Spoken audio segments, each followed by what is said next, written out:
আসসালামু আলাইকুম। আশা করছি আপনারা সকলেই খুব ভালো আছেন। একটি নতুন ভিডিওতে আপনাদের সকলকেই স্বাগত।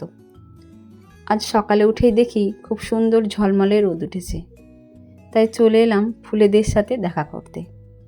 এটি আমার মিলি ফুলের গাছ। এই ফুল গাছটিতে সারা বছর ফুল হয়, কোনো যত্ন ছাড়াই। নার্সারি থেকে এনে জাস্ট লাগিয়েছি, সারা বছর ফুল দিয়ে যাচ্ছে। আর এটি হচ্ছে বেলি ফুলের গাছ। এই গাছটি আমি ছাঁটাই করে দিয়েছিলাম বসন্তের আগমনে।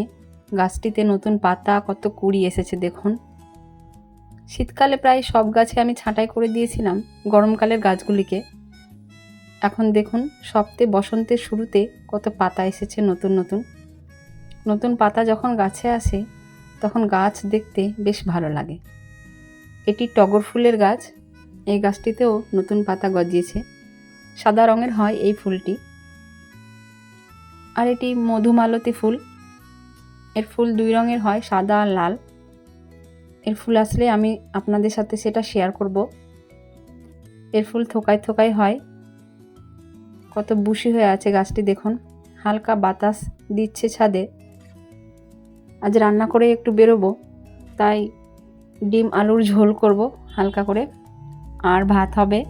তো ডিমটা আগে প্রথমে ভেজে রেখেছি, আলুটা কষিয়ে নিয়ে ডিমটা দিয়ে হালকা ঝোল করেই বেরিয়ে যাব। চলে এসেছি আমাদের কাছের একটি গ্রোসারি সেন্টারে, মোর। এখানে আমি গ্রোসারি শপিং করি। এখানে খাদ্যদ্রব্যের প্রায় সব রকম ভ্যারাইটিস রয়েছে। ওটস আছে, আটা, বিভিন্ন রকমের ডাল। বিশেষ করে আমি আসি এখানে ডেয়ারি প্রোডাক্টের জন্যে।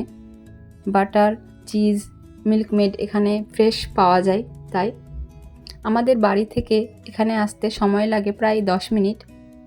প্রথমে আপনাদের ঘুরিয়ে নিই শপিং মলটি, তারপর আমি কেনাকাটা শুরু করব। আমার ছেলে এখানে কিছু কেনাকাটা করে নিয়েছে, ট্রলিতে রেখেছে, বাদবাকিটা আমি করি। চলে এসেছি বাড়ি। জুতোর শপিংও হয়ে গেল আমাদের আজকে। এই জুতোটি আমার বড় ছেলের জন্যে, শু নিয়েছে ও। আর এই জুতোটি আমার ছোট ছেলের, ও এটিই নেবে। ব্ল্যাক কালারের এটি আমি নিয়েছি এই জুতোটি। এটি হচ্ছে স্যান্ডেল, এথনিক সেটের সাথে ভালো লাগবে। সামুদ্রিক স্টোন থাকে না, সেই স্টোন দিয়ে পুরোটাই কাজ করা আছে এখানে। এটি হিল, হালকা হিল আছে, গ্রে কালারের আছে এই জুতোটি। ভালো লাগলো, এটি নতুনত্ব আছে প্রায় স্টোনের কাজটা। তো আজ এই পর্যন্তই, দেখা হবে পরবর্তী ভিডিওতে। ততক্ষণ ভালো থাকবেন, সুস্থ থাকবেন, প্রকৃতি ও নিজের খেয়াল রাখবেন।